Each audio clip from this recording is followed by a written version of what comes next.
और अब देखिए सत्ता सम्मेलन की कुछ खास झलक। एआईएमआईएम के नेता असदुद्दीन ओवैसी का सुपर एक्सक्लूसिव इंटरव्यू। वो कहीं जाते हैं तो कहते हैं देखो देखो कौन आया, शेर आया शेर आया। लेकिन वहीं बहुत सारे लोग ऐसे भी हैं जो जैसे ही उनको देखते हैं कहते हैं ये मुझे सख्त नापसंद है। मतलब कई लोग ऐसे हैं जो उनको हेट करते हैं, ऐसा आप कह सकते हैं। बहुत सारे लोग ऐसे हैं जो उनको बहुत पसंद करते हैं, आप कह सकते हैं। लेकिन कोई भी ऐसा नहीं मिलेगा जो ये कहे कि मैं इनके बारे में अपनी कोई राय नहीं रखता। उनकी प्रेजेंस है अगर तो महसूस होगी, और उनकी प्रेजेंस इस समय टीवी 9 भारतवर्ष के मंच पर यहां सत्ता सम्मेलन में आप देख सकते हैं, हमारे साथ जुड़ गए हैं। बहुत स्वागत करता हूं मैं असदुद्दीन ओवैसी गुजरात सत्ता सम्मेलन में आपका। जी बहुत शुक्रिया सर, मुझे आप लोग दावत देने के लिए बहुत शुक्रिया। आप अभी हैदराबाद में मौजूद हैं असद, वहां से गुजरात कैसा दिखाई दे रहा है आपको?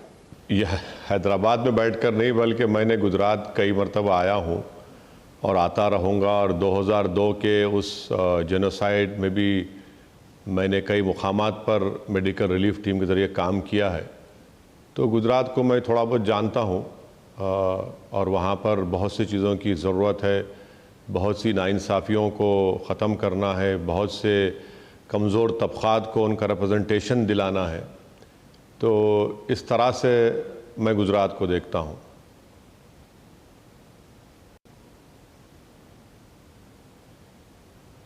तो कितने देखे जाएंगे असदुद्दीन ओवैसी यहां पर गुजरात में इलेक्शंस के कैंपेन के दौरान? इलेक्शंस में क्या एम्बिशंस लेकर चल रहे हैं असदुद्दीन ओवैसी और उनकी पार्टी गुजरात के लिहाज से? आपका सवाल ज़रा दोबारा रिपीट करें सर, आवाज़ बहुत कम है। आपने कहा बहुत सारे काम आपके गुजरात में बाकी हैं, तो क्या एम्बिशन लेकर चल रहे हैं? इलेक्शंस करीब हैं, आपकी पार्टी के क्या एम्बिशंस हैं इस बार के इलेक्शंस में?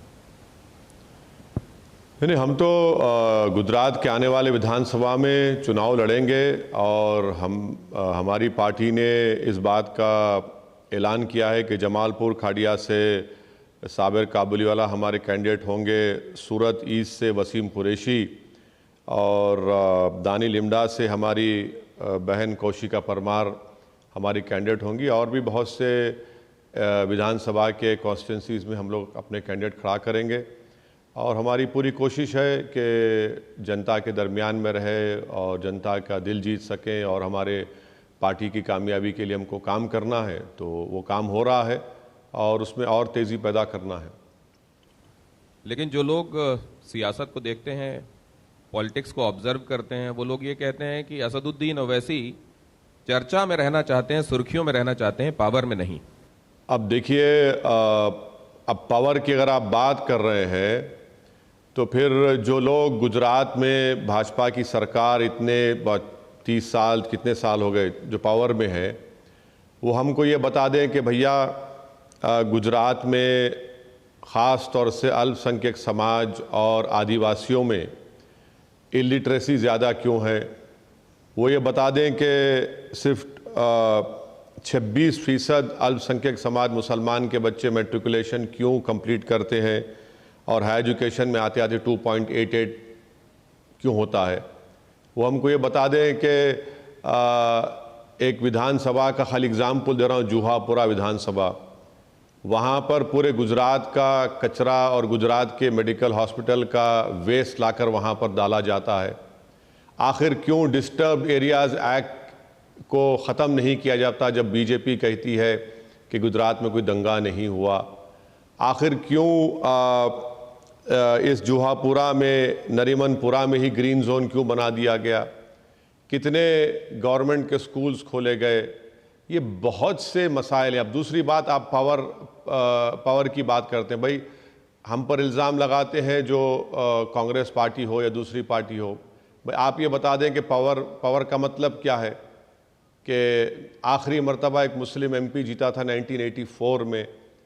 तो ये चीज़ है भाई, आप पावर हासिल कर रहे हैं और दूसरा कोई पावर हासिल करने की बात कर रहा है, तो इसमें बहुत फ़र्क है। नहीं तो वही लोग ये कहते हैं कि सत्ता के लिए विकल्प रहेगा भारतीय जनता पार्टी, और भारतीय जनता पार्टी के विरोध में जो लोग देखेंगे अगर कहीं, तो वहां उनको कहीं असदुद्दीन ओवैसी नजर आएंगे, कहीं कांग्रेस नजर आएगी, कहीं आम आदमी पार्टी नजर आएगी, और उनको समझ ही नहीं आएगा जाना कहां है। नहीं, उन दोनों पार्टीज की हद तक तो मैं समझ सकता हूं, आपके सवाल में सच्चाई है। पर जहां तक हमारी पार्टी का सवाल आएगा, लोग जानते हैं कि हमारा क्या रोल रहा है, हम क्या करने जा रहे हैं और क्या पैगाम हमने दिया है। आपको मैं बताना चाहूँगा कि अहमदाबाद में जो म्यूनसिपल इलेक्शन हुए थे, वहाँ पर हमारे पार्टी को अच्छी कामयाबी मिली, गोधरा में मिली, मोडासा में मिली। तो ऐसे मुकामात पर हमारी पार्टी का अच्छा परफॉर्मेंस रहा। उसके बाद भी हम लोग काफ़ी मेहनत कर रहे हैं। आपकी बात सच है कि कांग्रेस के कितने 12 या 16 विधायक भाजपा में चले गए गुजरात से, और फिर आप देखते हैं कि गोवा में चले गए। तो ये सब चीज़ें हैं जो गुजरात की जनता बड़ी गहराई से इसको देख रही है, और मुझे यकीन है कि वो अपने वोट का सही इस्तेमाल करेगी। तो अगर ये एक और ऑब्जर्वेशन है कि अगर असदुद्दीन ओवैसी सरकार बनाने वाली स्थिति में उनके मुद्दों में दम होता, उनके वादों में दम होता, तो कहीं ना कहीं तो बना ही लेते, कुछ ना जलवा दिखाई देते।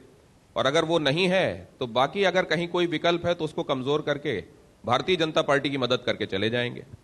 देखिए, मेरा मकसद कोई सरकार बनाना नहीं है। मेरा मकसद ये नहीं है कि मैं मंत्री बन जाऊं या कोई हमारा पार्टी का मंत्री बन जाए। मेरा मकसद ये है कि जिनका रिप्रेजेंटेशन नहीं है उनका रिप्रेजेंटेशन हो।